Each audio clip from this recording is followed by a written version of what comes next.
Assalamu alaikum dear students. Hope you are all fine.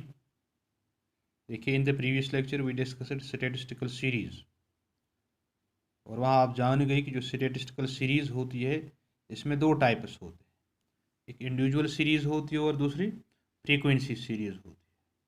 और फिर frequency series के दो सब सीरीज़ होती हैं, एक को हम डिस्क्रीट सीरीज़ कहते हैं या फ्रीक्वेंसी एरे भी इसे कहा जाता है, और दूसरा टाइप होता है फ्रीक्वेंसी डिस्ट्रीब्यूशन। इंडिविजुअल सीरीज़ हमने कल डिस्कस की, आज हम फ्रीक्वेंसी सीरीज़ की तरफ आते हैं। राइट, देखिए डिस्क्रीट सीरीज या फ्रीक्वेंसी एरे डिस्कस करने से पहले आपको मालूम होना चाहिए फ्रीक्वेंसी क्या होती है, आपको मालूम होना चाहिए क्लास क्या होता है, टेली बार्स क्या होते हैं। चलिए पहले हम इन्हीं चीज़ों को डिस्कस करते हैं। देखिए by frequency we simply mean the number of times an item repeats itself in the population. किसी भी पॉपुलेशन में एक आइटम खुद को कितनी बार रिपीट करता है उसे हम फ्रीक्वेंसी कहते हैं। फॉर एग्जांपल देखिए हमारे पास एक टेबल है इन the form of raw data. अगर आप ध्यान से देखेंगे इस टेबल में it shows the marks of students. अगर आप 10 को लेंगे, it has repeated it self how many times, 4 times. 10 has awkward 4 times. This means students have scored 10 marks. 4 students have scored 10 marks. और the frequency of 10 is 4।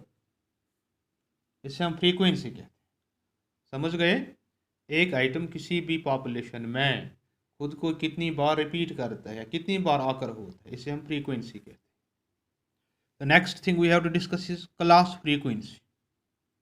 Bye class frequency we mean the number of times an item repeats itself corresponding to a range of values or class interval.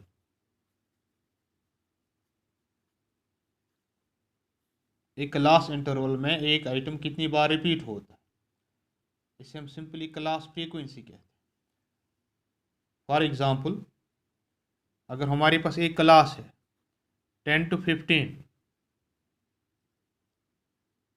ठीक, और इस class में marks 4 students are securing the marks between 10 to 15।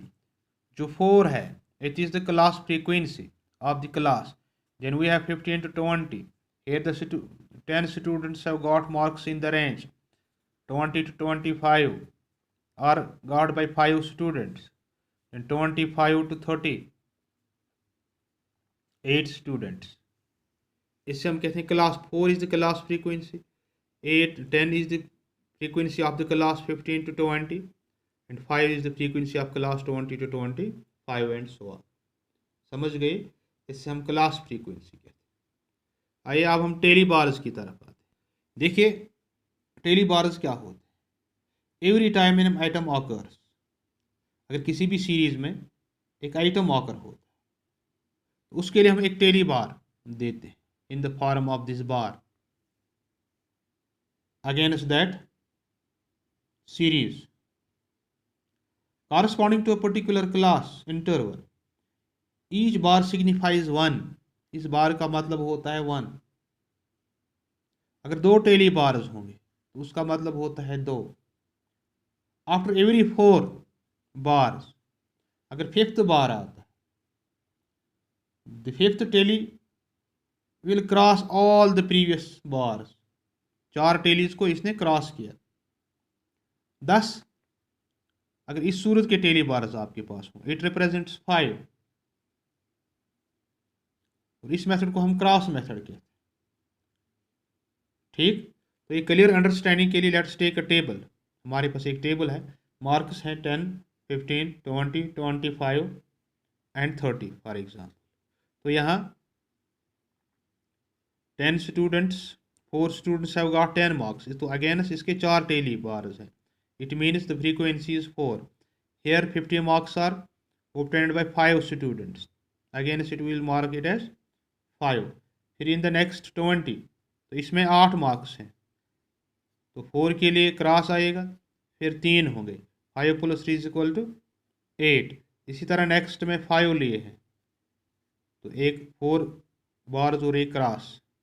फिर 30 में 4 students तो 4। तो इस table से हमें पता चलता है to express 8 tally bars for example, first of all 4 tally bars are marked, जैसे हमने यहाँ किया। Fifth tally bar has been crossed across the 4, हो गए 5। The sign this signifies that an item occurs 5 times in the series। 4 cross 1 ये 5 items दिखाता है। इसी तरह 4 4 को दिखाएंगे। समझ गए आप? तो इसे हम टेली बार कहते हैं। Now having understood frequency, class frequency and tally bars, now let us move to discrete series। देखिए डिस्क्रीट सीरीज क्या होती है। A discrete series or frequency array is that series in which data are presented in a way that exact measurement of items are clearly shown। यहाँ exact measurement दिखाया जाता है। और ऐसी सीरीज में there are no class intervals, class intervals नहीं होते हैं। And a particular item in the series is numbered rather than measured with some range। यहाँ रेंज इन्वॉल्व नहीं होता, हम डायरेक्ट नंबरिंग करते हैं।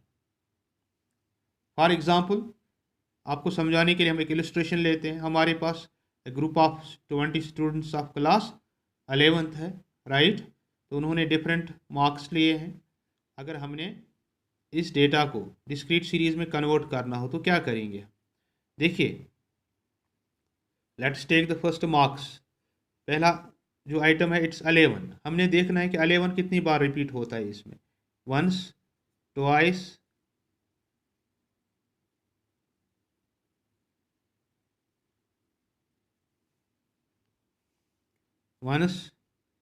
Twice, thrice. तो इसके अगेंस्ट में हम 3 टेली बार्स देंगे। इसका मतलब हमारी फ्रीक्वेंसी 3 है। फिर 12 को लीजिए। 12 एक ही बार आकर होता है तो 1 आएगा, 1 tally bar, so frequency will be 1। फिर 14 की तरफ आएंगे तो 4 है इसकी, 4। 16 के लिए 2 टेली बार्स, 16 2 ही बार आकर होता है, once and twice, so here the frequency will be 2। ठीक। तो इस तरह से हम फ्रीक्वेंसी को नोट करते हैं in front of each item to signify the number of times that the item occurs in the series. और यहाँ आप अगर ध्यान से देखेंगे हमने मार्क्स को असेंडिंग ऑर्डर में लिया। Against these marks are shown their frequencies in the form of this daily bar, and which we show here as 3 1 4 2 5 1 4 total 20। ठीक। तो यहाँ डिस्क्रीट सीरीज़ के बारे में आपने एक बात याद रखनी। जो डिस्क्रीट सीरीज़ होती है ये डेटा को प्रेजेंट करती है in a very brief form. However this type of presentation of data becomes difficult when there is large mass of data and a large number of small frequencies। तो ऐसी situation में हमने क्या करना पड़ता है, डेटा को हम डिस्ट्रीब्यूट करते हैं इन डिफरेंट क्लासेस। तो उसके लिए हमें फ्रीक्वेंसी डिस्ट्रीब्यूशन की ज़रूरत पड़ती है। फ्रीक्वेंसी डिस्ट्रीब्यूशन होता क्या है, we will discuss it in the next lecture. तब तक के लिए what we discussed today, go through it, consult your books। अगर कहीं पे कोई प्रॉब्लम आती है share with me, I am at your disposal। Thank you very much, have a nice day, God bless you all।